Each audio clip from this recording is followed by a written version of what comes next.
માણસની પોઝિશન કેટલી ભયંકર હોય એ તો અનુભવે એ જાણી શકે. બધા એને કેમ કરી સમજી શકે?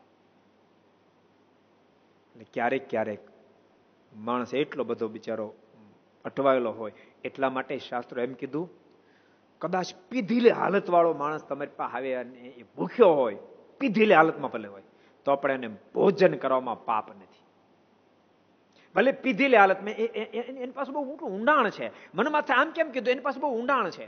માનો પીધેલી હાલતમાં છે અને અતિ ભૂખ્યો છે, તેમ ભોજન નહીં આપો તો જો મરી જશે તો મુક્તિના પથે કોઈ દી નહીં હાલી શકે. કારણ કે પીધેલી હાલતમાં મરી ગયો, મોક્ષને પથે કોઈ દી નહીં હાલી શકે. પીધેલી હાલતમાં છે તમે એને ભોજન આપશો, શક્ય છે? અને સત્સંગનો જોગ થશે, એને એ વ્યસનો કુટેવ કુલક્ષણ છૂટી જશે, પરમ એકાંતિક ભક્ત પણ બની જાય, શીખાત્રી છે, ભગવાનના ધામમાં બેસી જાય, એવો પણ થઈ જાય.